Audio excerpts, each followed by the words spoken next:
Boa noite, pessoal.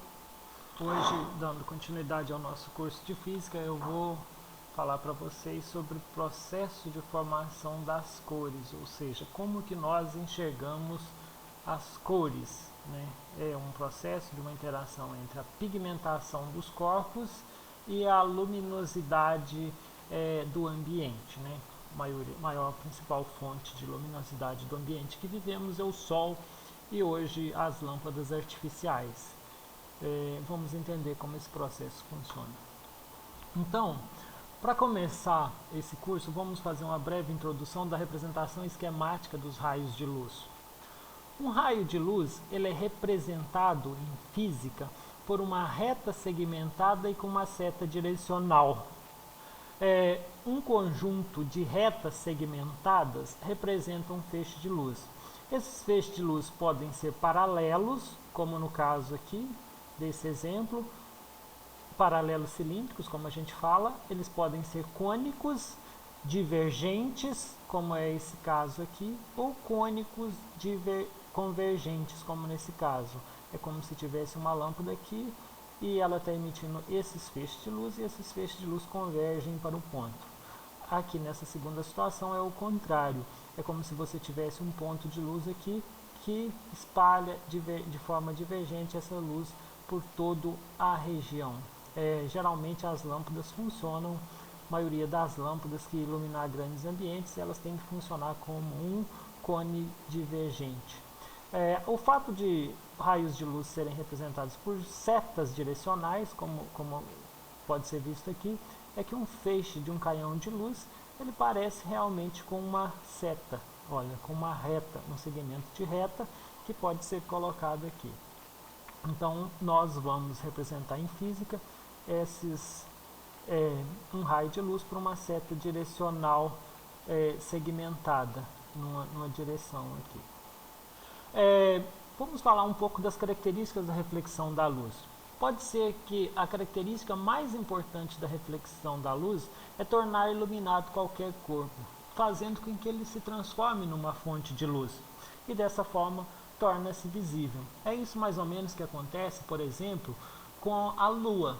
A Lua é um corpo que não tem luz própria, mas como ele recebe a luz do Sol, ele reflete essa luz para a Terra. Além de fornecer uma fonte de luz para a Terra em algumas circunstâncias, em noite de lua cheia é razoavelmente claro, ele também torna-se visível. Então a gente consegue ver a Lua a partir dessa reflexão que ela faz da luz que ela recebe do Sol. E também uma das vantagens é que todos os corpos que não têm luz própria só são visíveis quando reflete a luz recebida de um outro corpo. Mas assim que eles recebem essa luz, ele pode, de alguma forma, acaba se transformando ele próprio numa fonte de luz, o que o faz com que se torne-se visível. Essa reflexão é quase sempre difusa, isto é, não tem irregularidade e a luz é refletida em todas as direções. Essa irregularidade na reflexão não é decorrente da fonte de luz, mas sim da irregularidade na forma e na polidez do objeto. Ou seja, um objeto, se ele não é perfeitamente plano, ele tem irregularidade na formação ali da sua crosta, que é da sua camada mais externa. Essa irregularidade vai fazer que o objeto tenha uma reflexão difusa, ou seja, a luz que bate ali naquele objeto, ela se espalha em todas as direções e não numa região pré-definida. Já uma superfície polida, ela produz uma reflexão regular e os raios de luz são refletidos apenas na direção do ângulo de incidência da luz. Isso acontece, por exemplo, quando você pega um feixe de luz e joga contra um espelho. Você vai ver que a luz bate naquele espelho e reflete num outro ponto, por exemplo, de uma parede ou em outro local, mas de maneira muito concentrada naquela região. Ela não se espalha para todos os lados. Isso também, uma prova disso, da reflexão regular dos espelhos, é que você só se enxerga no espelho em algumas posições, geralmente na parte frontal do espelho.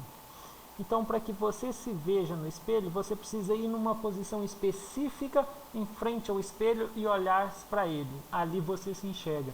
Em uma região ali mais diagonal, você já não consegue ver. Muito provavelmente você vê outras coisas a partir daquela posição. Isso é um reflexo da reflexão regular dos espelhos. Superfícies e objetos que refletem de maneira regular a luz são chamados de superfícies ou objetos polidos. Já os objetos porosos os objetos que não têm reflexão regular são a maior parte dos que existentes na natureza, são aí madeira, cadeira, roupa, tudo faz parte dos objetos de reflexão irregular. Então agora vamos ver aqui um desenho esquemático, onde mostra a diferenciação de reflexão difusa e reflexão regular. Suponhamos que aqui eu tenho um feixe de raio de luz que bate na superfície desse objeto, e vejam aqui que esse objeto ele é bem uniforme, olha para você ver, ele não é regular, ele é completamente irregular. Então veja que os raios de luz que batem aqui, eles se espalham por toda a região aqui onde tem esses olhos, onde tem aqui dois olhos, ele se espalha por toda a região, o que permite que pessoas em diferentes posições possam observar esse objeto a partir dos raios que são refletidos por ele. Já nesse aqui da direita, onde se percebe que ele é perfeitamente plano, você percebe que os raios de luz batem nele e partem numa direção muito definida, de maneira que esse observador que está aqui mais em cima, não chega nenhum raio de luz até ele refletido. Então ele não será capaz de observar esse objeto. Por isso que os espelhos são um objeto de reflexão regular, porque eles refletem a luz de uma maneira muito definida para um ponto do objeto, para um ponto específico do espaço. Por isso nós dizemos que os espelhos produzem uma reflexão regular. Como que enxergamos um corpo? Por que nós observamos diferentes cores do espectro, no espectro de cores do nosso cotidiano? Por que a gente enxerga diferentes cores? A primeira coisa que nós temos que entender é que a luz ela pode ser monocromática ou policromática. A monocromática ela tem só uma frequência de cor, ou seja, é uma luz azul, ou é uma luz vermelha, ou é uma luz amarela, ou ela é roxa, ou ela é, por exemplo, verde. Isso são luzes monocromáticas. A policromática são aquelas luzes que têm duas ou mais cores, ou seja, vermelho e azul, vermelho e verde, vermelho, azul e verde. Todos esses emissores de luz que emite mais de uma luz ou combina mais de um tipo de luz, mais de uma frequência de cor, ele é chamado de policromático. O Sol, que é o nosso objeto de estudo, ele é um emissor de luz policromática. Nós conseguimos identificar pela decomposição, por meio de um prisma, que o Sol, a luz solar que chega até nós como se fosse uma branca, na verdade é uma mistura de 7 cores, que são as cores que pode ser observada também, por exemplo, no arco-íris. Então, gente, a cor de um corpo ela é composta pela reflexão determinada pelo tipo de luz, que é caracterizado por uma intensidade ou por um comprimento de onda que esse corpo reflete. Então, por exemplo, um objeto vermelho que está recebendo luz branca, ele absorve todas as cores e reflete o vermelho. Como eu disse, a luz do Sol é conhecida como uma luz branca e ela é formada de 7 cores diferentes. Portanto, a luz do Sol é uma luz policromática.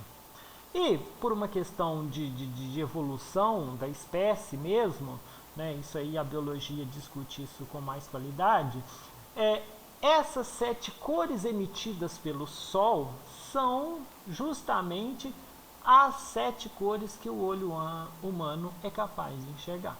Então, muito provavelmente, isso se deve a um processo evolutivo.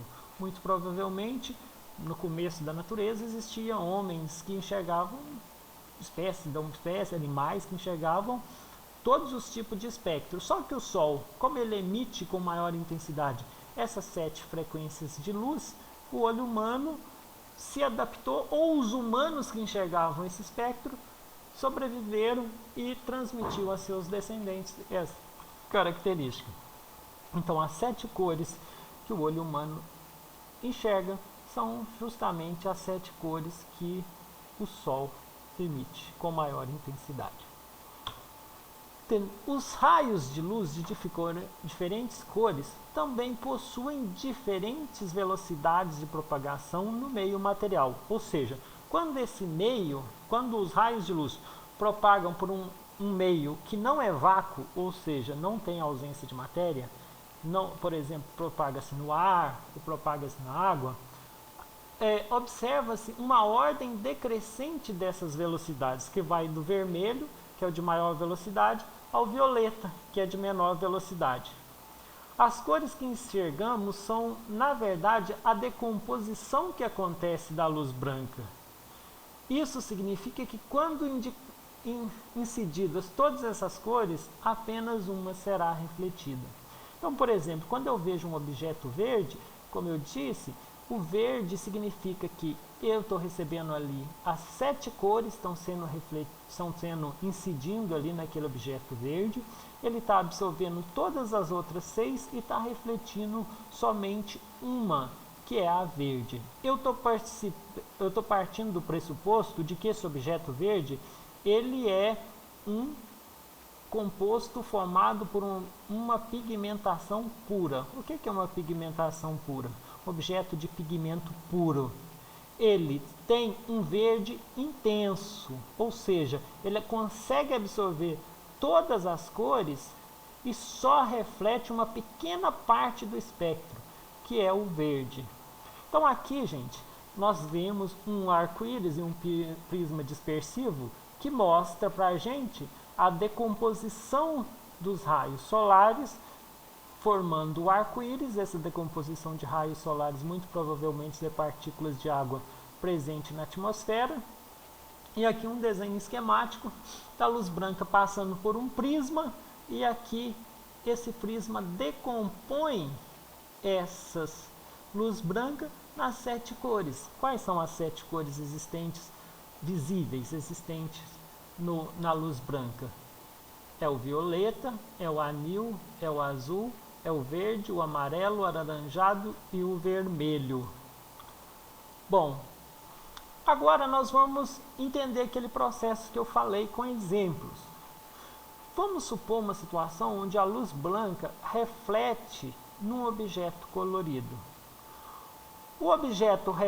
Por exemplo, um objeto azul, ele reflete a luz azul e absorve os outros espectros de luz.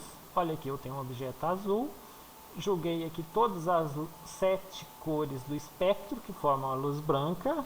Então essa luz aqui, apesar dela estar separada aqui pelo espectro de cores, isso aqui é uma luz branca, e ele bate aqui, todas as outras 6 cores são absorvidas e o azul refletido, portanto eu enxergo azul.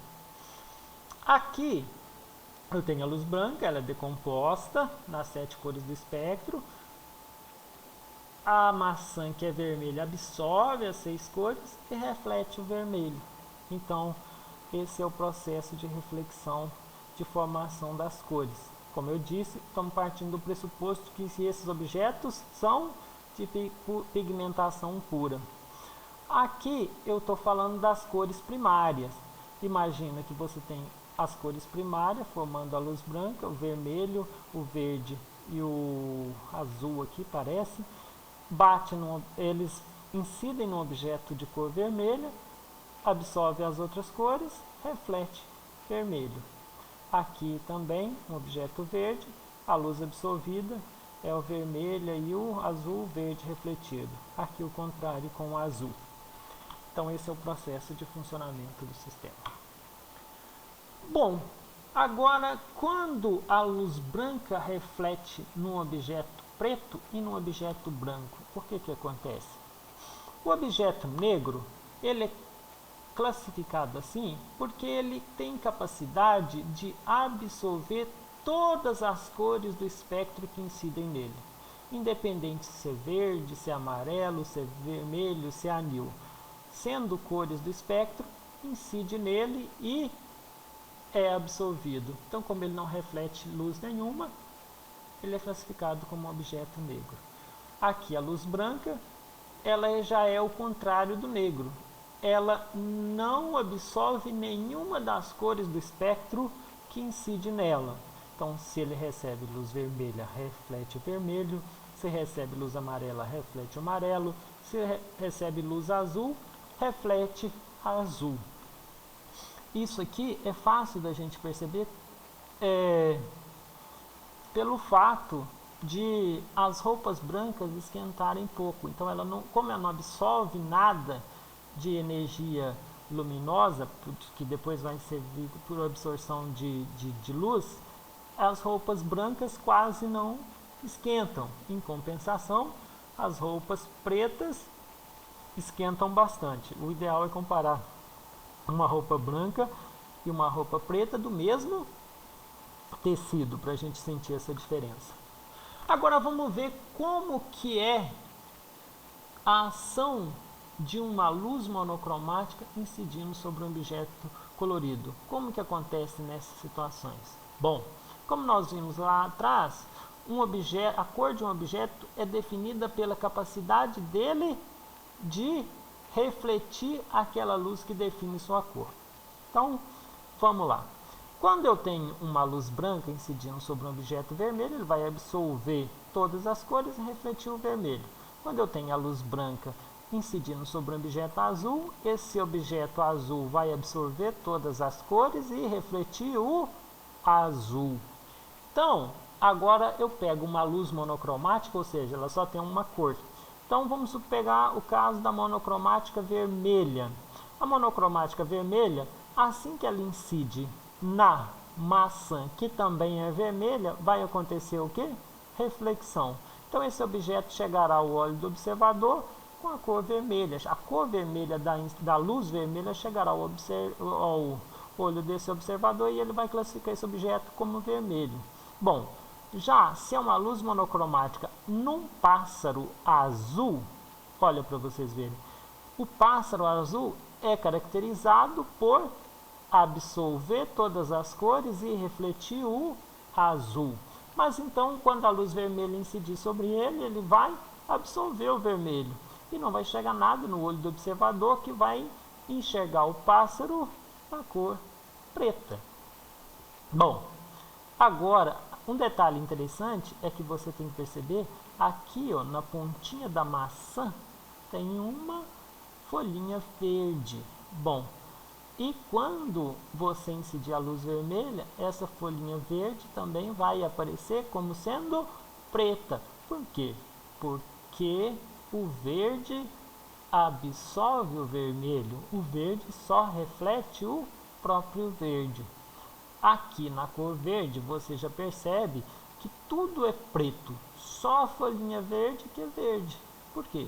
Porque o verde vai ser absorvido pelo vermelho da maçã, o verde vai ser absorvido pelo azul do pássaro, mas o verde será refletido pela folha verde do objeto. E, portanto, essa cor verde chegará ao olho do observador, que classificará essa folha aqui como sendo verde. Aqui agora eu tenho a cor azul, a luz monocromática azul. Ela vai bater no vermelho da maçã e vai ser absorvido.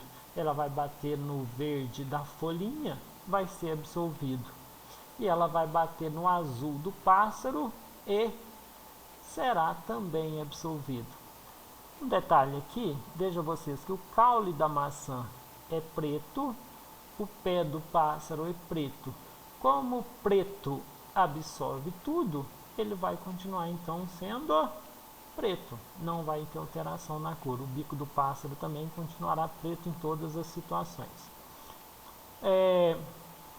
Agora nós vamos ver aqui a luz monocromática em um objeto branco. Esses três objetos aqui de cima é só uma simples revisão. Mas veja na situação, o branco, a cor branca, o objeto branco, ele é caracterizado pelo quê? Por refletir todas as cores que batem nele. Então, se eu jogar uma luz monocromática vermelha aqui, o objeto branco parecerá aos meus olhos vermelho. Por quê? Porque a luz branca que bateu aqui foi até meus olhos, a luz vermelha que bateu aqui foi refletida pelo objeto branco, porque branco reflete todas as cores, independente da sua composição. E aí, chegando aos meus olhos como vermelho, eu irei imaginar que aquele objeto é vermelho. Isso vocês podem perceber quando vocês vão num baile. Agora não dá para ir para baile por causa da pandemia, mas quando a gente ia aos bailes, chegávamos lá e a gente entrava naquela luz de neon azul na entrada dos bailes para verificar carimbo, aquelas coisas. E nós, se tivéssemos ali com uma roupa branca, aquela roupa branca parecia-nos azul para quem estivesse ali olhando. Por quê? Porque aquela ali é um tipo de luz monocromática da cor azul, violeta, alguma coisa do tipo ali. E então, ao bater na luz na roupa branca, no objeto branco, ela era refletida na cor do espectro que ela emitia, que era justamente o azul ou o violeta. Bom, da mesma forma que nós podemos decompor a luz, a gente pode fazer um inverso, que é um processo de composição da luz. E uma das experiências mais famosas para explicar o processo de composição da luz é o chamado disco de Newton. O que o disco de Newton faz? Ele é capaz de produzir luz branca a partir da combinação das 7 cores divisíveis. Então, se eu formar um disco aqui, combinando as cores, azul, azul claro, verde, amarelo, vermelho claro, vermelho e violeta, se eu ponho nessa ordem dividindo em partes iguais e coloco esse disco para girar em uma velocidade bem alta, eu consigo perceber a formação de luz branca. Há pouco tempo atrás, eu acho que há 2 anos, na feira de ciências da nossa escola, nós tivemos um trabalho que um pessoal fez com uma bicicleta, produzindo luz branca a partir de um disco de Newton. Eles puseram a roda da biblioteca para girar. Bom, vamos agora ver um processo de subdivisão das cores. Como eu disse, todo o nosso estudo nós estamos partindo do pressuposto de que nós estamos trabalhando com pigmentos puros, ou seja, os objetos têm uma pigmentação pura. O que é um pigmento puro e qual que é a classificação física dele? Chamamos de pigmento puro aqueles que permitem apenas que uma ínfima parte da luz branca escape, produzindo uma cor muito saturada. Como eu disse, é o seguinte: se o objeto é formado de um pigmento puro verde, ele vai absorver intensa tudo e vai deixar só aquela pequena fatia ali de verde ser refletida. Então produzirá uma cor muito intensa, que nós chamamos de saturada. Na natureza, as cores se subdividem entre primárias e secundárias. Por exemplo, as cores primárias são apenas 3, o amarelo, o azul e o vermelho. E todas as outras cores que existem na natureza podem ser formadas a partir de combinação dessas 3. As cores secundárias, elas se decompõem e podem se misturar com outras. Um exemplo de cores secundárias são, por exemplo, a cor verde, a cor laranja e a violeta, que são combinações das outras. Vamos ver um esquema aqui de como que isso acontece. Olha, então vamos entender. São apenas 3 cores primárias, mas a gente enxerga um jardim muito florido e colorido, né? Então, como que acontece esse processo de formação de cores? Vamos lá, então. Vamos pegar minhas 3 cores primárias, vermelho, amarelo e azul. Mas se eu misturar vermelho e amarelo, eu consigo produzir laranja. Se eu misturar azul com vermelho, eu produzo violeta. Se eu misturo amarelo com azul, eu produzo verde. E agora, se eu começar a... E essas aqui são então o quê? As cores secundárias.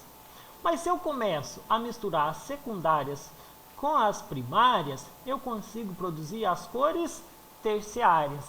É o que faz, por exemplo, os pintores, né? Um pintor, ele pega latas de tintas de diferentes cores e vai misturando ela, e aí ele consegue produzir várias tonalidades de cor. Aqui, por exemplo, vocês podem ver nesses balões de intersecção aqui, ou nesses círculos de intersecção, que a mistura de diferentes cores, de 3 cores, produz várias cores diferentes. Se você combinar adequadamente, você consegue produzir o branco e o negro aqui no meio, que é a intersecção delas. Então, aqui as cores primárias, aqui eu já consigo identificar as cores secundárias e aqui as cores terciárias, que é a combinação de todo mundo, né? Bom, vamos agora a alguns detalhes curiosos sobre a visão dos animais. Nós, humanos, somos razoavelmente privilegiados porque nós conseguimos enxergar um razoável espectro de luz. Apesar da luz ser uma onda eletromagnética e de todo o espectro eletromagnético existente, a gente enxergar uma pequeniníssima parte dele, o tanto que a gente enxerga é muito maior comparado aos outros animais. Isso talvez seja uma vantagem que os humanos têm, né? Na diversidade de cores, não na intensidade de enxergar. Existem animais que enxergam bem melhor que a gente, mas não com a riqueza de cores que a gente observa. Vocês podem ver isso aí com um professor de biologia que explica isso melhor para vocês. Mas o primeiro registro de propagação retilínea da luz foi feito por um cientista árabe. Eu acho importante citar isso porque é uma curiosidade interessante, até de dar crédito às pessoas que trabalharam nesses processos. Então, o nome dele era Alhazen, eu acho que é certo pronunciar assim, e ele descobriu esse princípio da propagação retilínea bem antes de Newton e Fermat trabalharem nesse tempo. Então, o Newton era inglês, o Fermat é francês, e como eu disse para vocês, aqui está só uma visãozinha de como nós enxergamos o mundo, essa foto da esquerda, e a direita a visão dos cachorros, né? A vida o mundo dos cachorros é bem menos colorido, né, do que o nosso. Agora, nós vamos ver aqui o seguinte. Vejam como que o humano consegue identificar um rato no meio da floresta, no meio de um mato, e olha como que uma cobra enxerga. As cobras, elas enxergam na região do infravermelho, que está logo ali do lado da cor vermelha do espectro eletromagnético. Um detalhe que é interessante vocês verem, o animal que as cobras predam é os ratos. E olha para você ver como que ele aparece no meio de toda a relva aqui, ó, como que ela aparece numa cor bem intensa para a cobra identificá-lo, né? Já as abelhas enxergam na região do ultravioleta. Veja aqui como que o humano enxerga uma rosa, toda colorida, mas a gente enxerga também, olha, o verde das folhas, a foto humana bem intensa. Já a abelha, todo o resto atrás dela parece assim meio rabuscado, meio embaçado, e olha aqui como que é o intenso da cor da rosa. Bom, as abelhas precisam tirar mel, né? Isso aqui é mais uma característica interessante, inclusive para reforçar o processo da seleção natural e evolução das espécies, né? Como que, apesar de nós estarmos numa aula de física, como que as coisas se intercalam. A vida acontece, independente se é biologia, física e química. Nós só separamos as matérias para as coisas ficarem mais compreensíveis do ponto de vista didático, mas o mundo acontece de maneira intercalada. Olha para vocês verem como que um fenômeno físico vai interferir lá na biologia, e fazer essa correlação é muito interessante. Bom, vamos agora a um probleminha de aplicação aqui, que é um exercício do Enem de algum ano aí, que eu não sei qual é, mas é o seguinte: esse problema traz o seguinte enunciado. Sabendo que as cores da bandeira brasileira são verde, amarelo, azul e branco, quando iluminados com a luz branca, suponha que a bandeira nacional seja iluminada com apenas a luz azul e por isso um observador perceberá a seguinte combinação de cores. Verde. O verde será observado como preto, o amarelo será visto como preto, o azul será visto como branco e o branco será visto como azul. Essa é a opção A.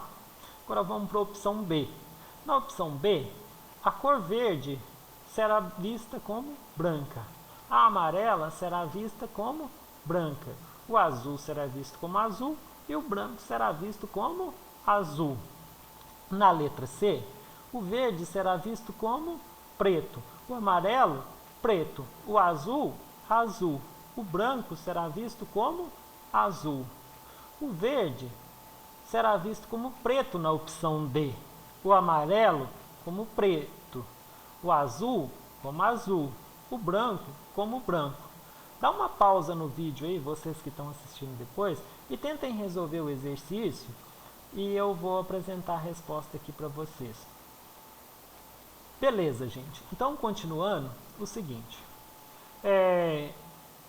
Por que se o objeto está sendo iluminado com a luz azul, o objeto no caso é a nossa bandeira, se ele está iluminado com a luz azul, então é o seguinte, quando ele for iluminado com o azul, o que vai acontecer com o verde?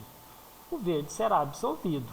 Então nós temos a opção do verde, o preto, nós podemos descartar a B, porque o verde não vai refletir o azul, então não tem nenhuma possibilidade de ser branco. Pode ser, será preto também, o verde será refletido preto, então o A, o C e o D são opções adequadas. O amarelo será refletido como preto? Será refletido como preto. O amarelo será refletido como branco? Não. Então aí mais um ponto contra a B. O amarelo será refletido como preto? Será refletido como preto. E o amarelo também será refletido como preto. Então A, C e D continuam valendo. Agora o A, o azul será refletido como branco? Não. Se eu estou iluminando com a cor azul, o azul será azul. Sobra a opção C e a opção D.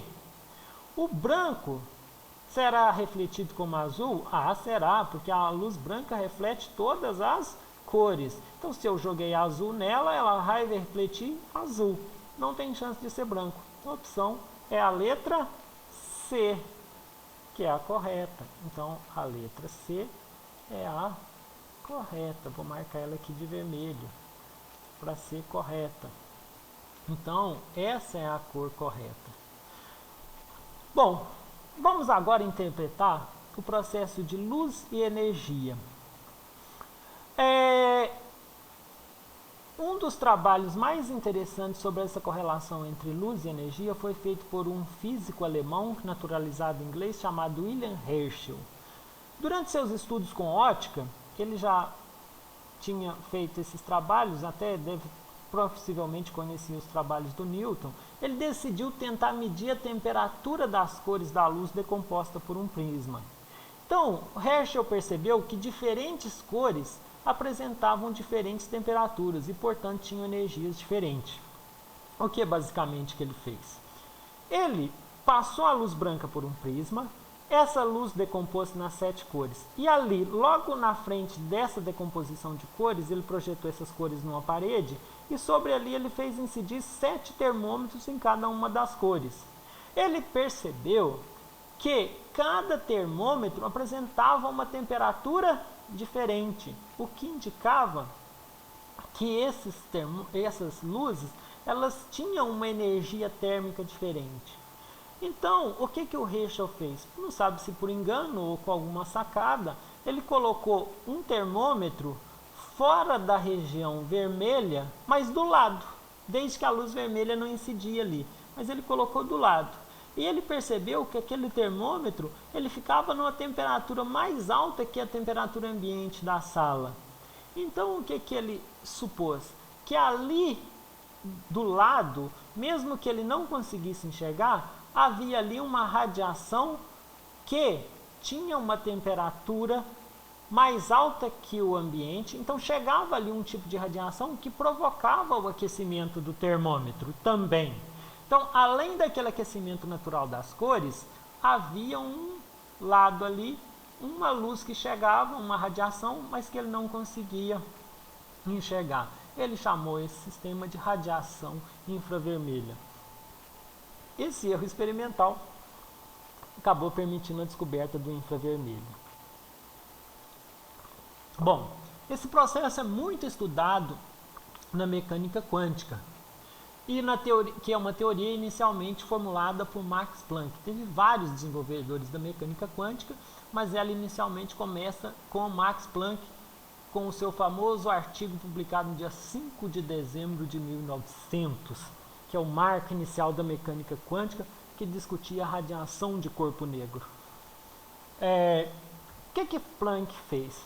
A teoria dele tem de tão inovadora. Ele propôs que a energia poderia ser absorvida ou liberada em quantidades fixas. Quantum, em alemão, ele passa a ideia de pacote, né?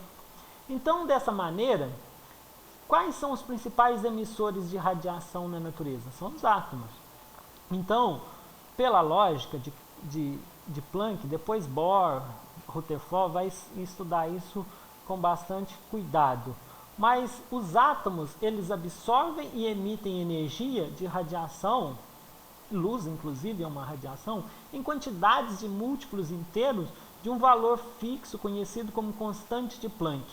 O valor dessa constante é 6,62 vezes 10 a menos 34 joules multiplicados por segundo. Essa é a ordem de grandeza dela. A energia de um fóton pode ser calculada pela relação E de energia igual a constante de Planck vezes a frequência da radiação eletromagnética, onde é energia, H é constante de Planck e F é a frequência eletromagnética. Bom, eu posso escrever a frequência de um objeto como sendo o produto da divisão da velocidade da luz c pelo comprimento de onda. C é a velocidade da luz do vácuo, tem aproximadamente 3,0 vezes 10 a 8 metros por segundo no vácuo, e comprimento e lambda é o comprimento de onda do objeto. Se eu fizer um trabalho matemático muito simples, eu consigo mostrar que a energia de um objeto, escrita em função do comprimento de onda, é H, que é a constante de Planck, vezes a velocidade da luz, dividido tudo isso pelo comprimento de onda. Vamos aqui um problema de aplicação simples. Tentem resolver ele aí, eu vou resolver aqui para vocês verem. Vamos supor que eu tenha uma luz amarela de uma lâmpada de sódio usada em um poste de iluminação pública. E ela é a mais intensa num comprimento de onda de 598 nanômetros. Calcule a energia do fóton com esse comprimento de onda. Bom, vamos então pegar a primeira coisa, são os dados do problema. O comprimento de onda é 598 vezes 10 a menos 9, aqui eu não conseguia levar ao quadrado porque estava meio complexo, mas a menos 9 metros. Por que um nanômetro? É menos 9 metros. Então, 598 vezes 10 a menos 9 metros. Trabalhar no sistema internacional, né, gente? Vamos lá. Sistema internacional, distância dada em metros. A velocidade da luz no vácuo é 3,0 vezes 10 expoente 8 elevado a 8 metros por segundo. Ó, já está no sistema internacional, não preciso trabalhar. A constante de Planck já também está no sistema internacional. Olha, joules, que é a medida da unidade de energia. Energia no sistema internacional de unidades é dada em joules, multiplicado por segundo, que é a unidade de tempo no sistema internacional. Bom, agora é só eu pegar a fórmula e substituir tranquilamente. Energia é igual a constante de Planck, 6,62 vezes 10 a menos 34, multiplicado por 3,0 vezes 10 elevado a 8, produto dessa multiplicação eu pego e divido por 598 vezes 10 a menos 9. Tranquilo. Pronto. Então agora é só eu fazer a operação. Eu chego que um fóton de luz amarela tem 3,37 vezes 10 a menos 18 joule elevado a menos 18. Desculpem aí, não consegui pôr isso aqui em evidência aqui no PowerPoint. No Word é mais fácil fazer isso.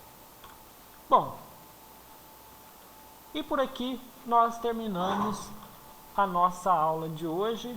Obrigado pela paciência.